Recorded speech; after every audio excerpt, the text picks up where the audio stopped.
Jadi resiko ngaji kitab-kitab yang berbau tasawuf memang seperti itu. Jadi memang kita tidak boleh terlalu tasawuf dengan makna yang ini ya. Jadi saya ulang lagi, apapun hebatnya Sayyidina Umar itu tetap dawe proporsional. Tadi katama itu ya dengan makna di luar yang sorry. Saya ulang lagi, di luar yang sorry. Kalau yang sorry ya kita ikuti. Ya, jadi tidak semuanya disembunyikan Allah, tapi ada hal-hal sing jelas untuk ridhanya Allah, kayak birrul walidain, mencari ilmu, terus ridho be qada qadar, terus ada beberapa yang sekarang ridho be qada qadar malah sangat tinggi makomnya, jelas radhiyallahu anhum wa radu anah, orang yang ridho terhadap keputusan Allah, Allah akan ridho pada dia. Itu jelas aturannya, jadi kowe nak ridho be peparingnya Allah, maka Allah akan ridho ke kamu. Itu kan berarti satu taat yaitu ridho kepada Allah yang dadekno Allah ridho. Itu tidak jenis sing dikatama yang disimpan atau dirahasiakan. Jadi alhasil pesan saya ngaji ku sing khatam karena ilmu itu ya mirip wong ngomong gitu.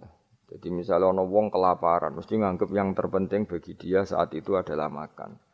Kok ana wong kehausan yang penting saat itu ya minum. Terus kabeh diomongkan yang terpenting.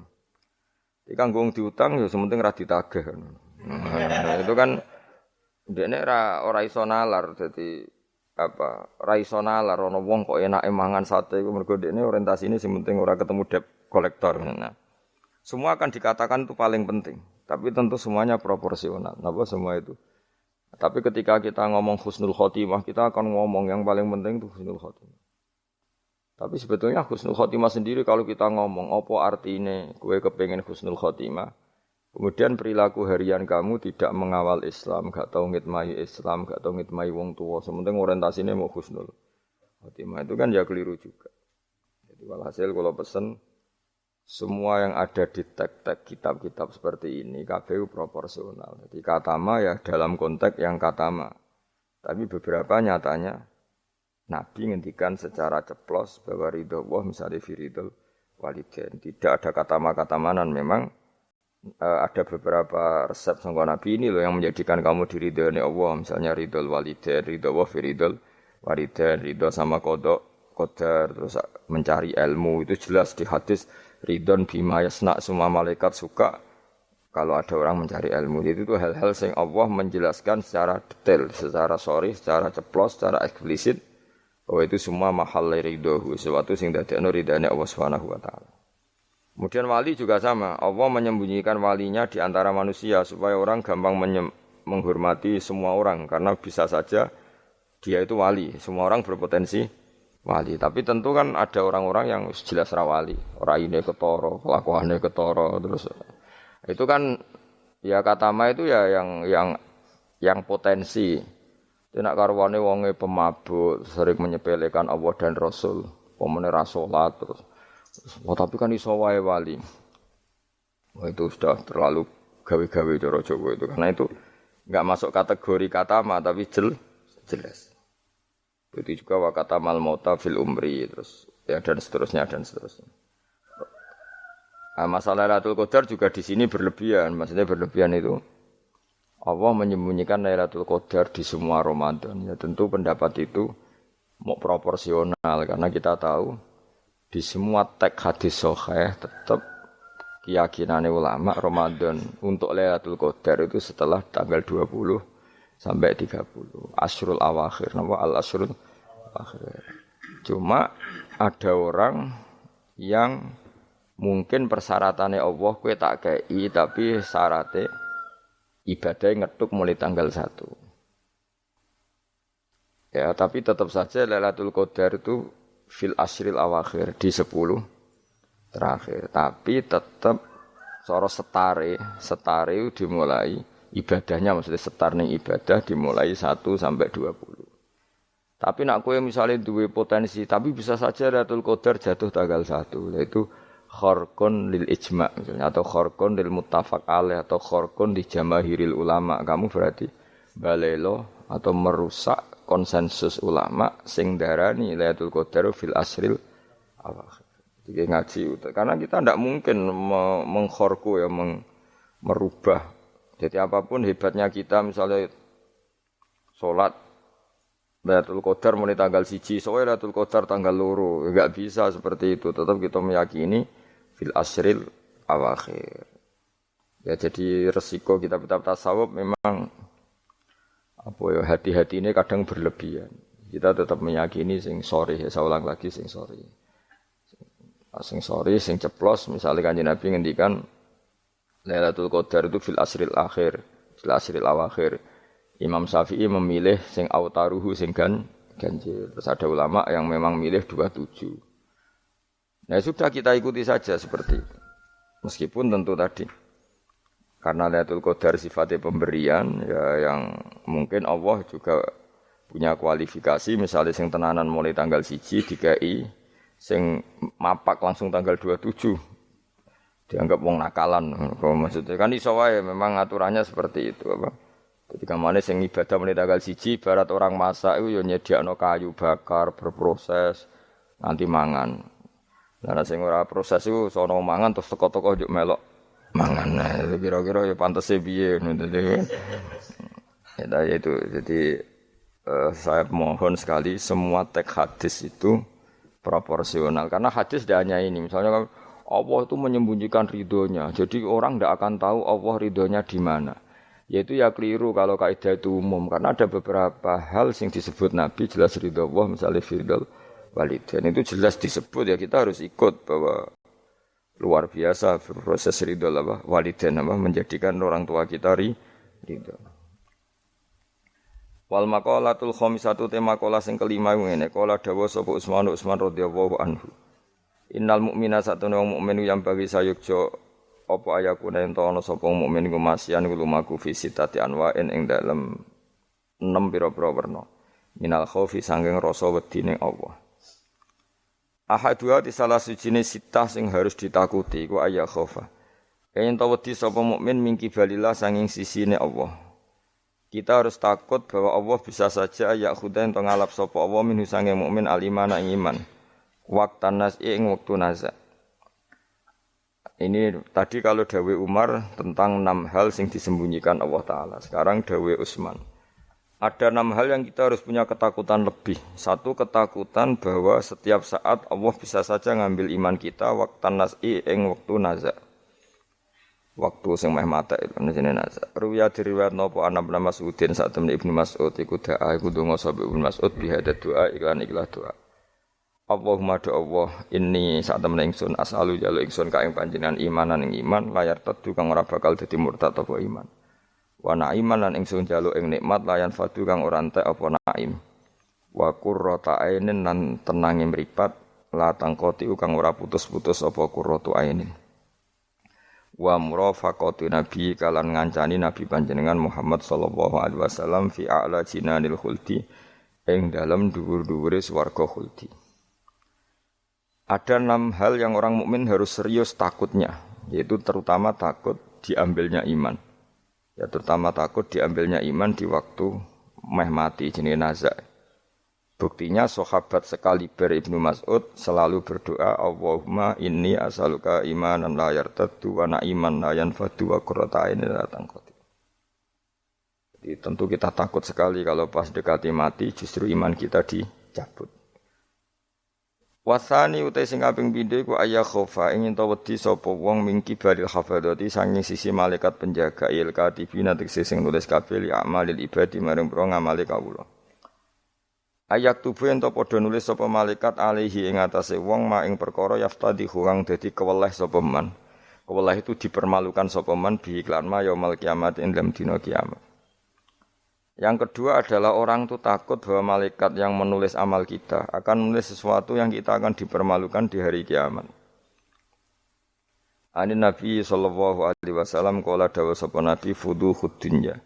Utawi kemaluan sining donya, utawi dipermalukan ning donya utawa ina ning donya iku ahwanu. Luwih ringan min fudulil akhirati timbang kemaluan atau rasa malu atau dipermalukan ning akhirat. Rawang riwayat nang hadis sapa At-Tabrani Imam Tabrani anil Fadl sange Fadl qalan Munawi ail aru tegese utawi cacat al hasilu kang hasil li nafsi kedua wawaan min kasfil aibi sange kebukae aib fidunya ing dalam dunya bikos ditanasuli kelawan nejo bela diri misale minu sanging wong iku ahwanu iku luwe napa ringan mingkit manihi tinimbang kasimpene aib ila yaumil kiamat itu meka maring dina kiamat hatta yantasira kesigo gumedar apa aib wa yastahiru lan masyhur apa aib fil mauqifi ing dalam panggonan hisab. Walidalan krana ara iki lama waqo asmangsane tumiba sapa ba'du sahabat sebagiane sahabat fi zina ing dalam zina. Wa arafalan ngerti sapa ba'du sahabat hadal hadis ing kila hadis akor mongko ikrar sapa ba'du sahabat bidzalika lan mongko-mongko zina. Lahu maring Kanjeng Nabi. Liyahudda supaya ngekhat sapa nabi hu ing iki ba'du sahabat. Walam yarjilan ora mencabut sapa ba'du sahabat anil ikrar sang ikrar. Ma ta'ridi semertane oleh memtokno Kanjeng Nabi. Mentokno itu menawarkan Nabi. Lahu maring ba'di sahabat birujuki kelawan rujuk mencabut ikrare li ilmihi krana ngertine ba'di sahabat bi anna fadihatahu lan sak temene rasa malune wong fid dunya ing dalam dunya bi iqamatil haddi lan dilakonine had iku ahwanu luwih ringan min fadihatil akhirati timbang malu ning akhirat. Riwal hasil kemaluan sing ana ning dunya rasa malu dipermalukan ning dunya iku luwih ringan timbang nanti kita dipermalukan ning mahsyar di depan umum. Jadi misalnya mau kaya ya contoh paling gampang tadi. Kowe hasud mbek wong ning dunya iso mbok sembunyikan nanti dipermalukan Allah ning akhirat karena kamu duwe rasa hasud. Apalagi kalau ngenteni jatuhe wong saleh, jatuhe wong alim, orang-orang yang berkontribusi terhadap agama iki. Terus kowe hasud mbok arep-arep jatuhe lho nanti dipermalukan di hari napa? Kiamat. Itu luwih ngeri kalau kita punya dosa yang kita nanti dipermalukan di hari napa? Kiamat. Wasali sute sing kaping 3 iku aya khofain tawa disapa wong mingki bali setani sanging sisi setan. Ayub tilain to batalo sapa setan amal ing amale wong ai sholihat sing amal saleh. Amal saleh yang kita lakukan lama puluhan tahun. Ya mau misalnya kowe ngurmat yatim puluhan tahun ikhlas tapi setelah dia jadi dokter atau jadi orang besar ketika lupa kamu terus kowe getun. Getun karena ngamal sama seseorang yang enggak bisa balas jasa berarti amal kamu itu dibatalkan. Mulane kok ora ana wong alim kecuali cuek karena tadi, tapi kadang masyarakat itu angel kandanan. Hampir semua orang alim itu enggak suka kenal santrinya, bukan karena enggak mau, bukan. Karena tadi sebetulnya ingin sebar mulang ya wis mulang. Karena kalau kenal takutnya itu memanajemen atau ngatur-ngatur. Kok akhirnya terus kena gak dituruti seakan-akan wong ngajine mbek aku kok gak nuruti aku. Sehingga banyak orang alim yang milih cuek-cuek itu. Yang ditakdir kenal ya kenal, yang ndak itu sebetulnya hanya untuk menjaga ikhlas ben tidak selalu mengatur-ngatur. Kena ngatur-ngatur ujung-ujungnya khadun nafsi. Khadun nafsi bisa membatalkan amalnya dia mulangnya itu tadi. Yang masyhur banyak orang alim yang enggak mau ditemuin muridnya, bahkan Sufyan Ats-Tsauri itu masyhur. Yang boleh sowan saya harus yang enggak pernah ngaji saya. Yang boleh ketemu saya yang tidak ada urusan ngaji dengan saya.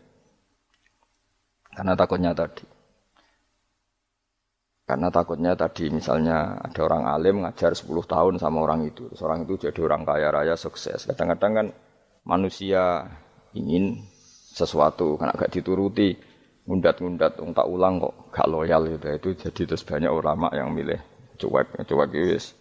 Ditegur ketemu raya wis. Ya tapi ada saja ulama yang nganggo syariat. Justru dikumpul lo, ben ada ikatan sampai alumni, ikatan sampai macam-macam. Ya tapi itu ijtihadnya orang macam-macam. Nah, yang jelas pastikan bahwa semua itu tidak hadzun nafsi, tidak karena keinginan itu. Itu memang berat aturan-aturan menjaga ikhlas itu berat. Yang jelas saya pastikan nak ono wong gawe perkumpulan grup alumni ngaji atau alumni apa saja, asal ndak nafsu enggak apa-apa. Tapi kalau kira-kira itu nafsu ya enggak usah diteruskan karena nanti takutnya barang yang kita lakoni misalnya kayak kula mbek jenengan kan ngaji Jalalain nama. Saya tentu suka enggak kenal kalau nuruti karena itu lebih aman secara ikhlas. Tapi kalau terlalu begitu nanti takutnya enggak ada silaturahim, enggak ada penguatan agama Allah karena enggak ada muwasalah, enggak ada sambung menyambung. Itu kan setan itu kan di sisi muwasalah ya kamu diganggu karena nanti bisa memanajemen kalau tidak tersinggung. Itu juga setan.